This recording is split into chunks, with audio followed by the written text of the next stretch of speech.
नमस्कार दोस्तों।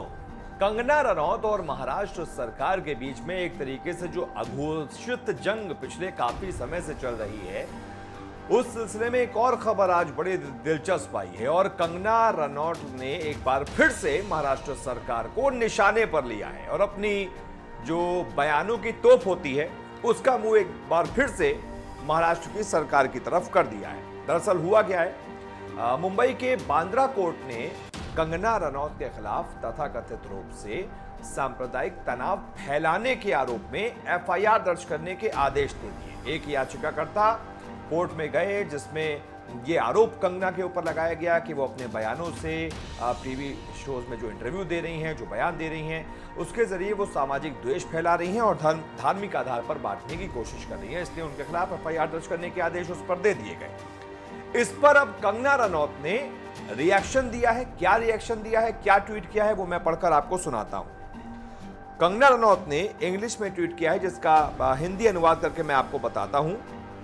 उन्होंने पहले अपने ट्विटर हैंडल पर नवरात्रि के सेलिब्रेशन की तस्वीरें शेयर की और साथ में उसमें लिखा कि कौन कौन नवरात्रि का व्रत रख रहा है। आज के नवरात्रि उत्सव में क्लिक की गई तस्वीरें, मैं भी व्रत कर रही हूं। इस बीच मेरे ऊपर एक और एफआईआर दर्ज हो गई है।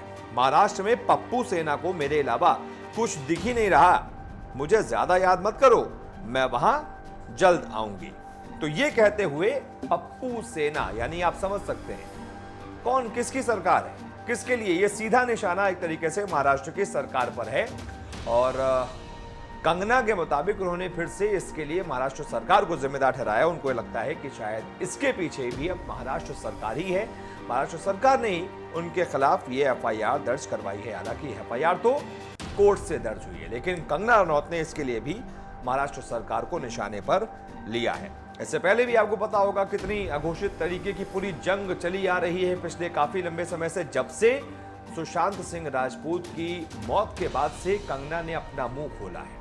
कंगना ने एक तरीके से पूरे बॉलीवुड को कटघरे में खड़ा किया, सवाल उस पर खड़े किए, अलग अलग बयानात देने शुरू किए। नेपोटिज्म की बात जो है खुलकर बोली, बॉलीवुड में ड्रग्स की बात पर खुलकर एक तरीके से खुलासे किए। उसके बाद से हम देख ही रहे हैं कि उनका ऑफिस भी बुलडोजर से तोड़वा दिया गया और फिर बहुत सारी चीजें हुई। खैर, कुल मिलाकर इस मामले में नया अपडेट यही है कि कोर्ट से उनके खिलाफ एफआईआर दर्ज करने के आदेश दिए गए हैं, जिस पर कंगना रनौत ने यह निशाना साधा है और ट्वीट किया है और पप्पू सेना को एक बार फिर से निशाने पर लेते हुए उन्होंने ये ट्वीट किया है। अभी तो ये जंग और आगे बढ़ेगी, अभी बयानों की धार और धारदार होगी। बहुत बहुत शुक्रिया फिलहाल इस वीडियो को देखने के लिए।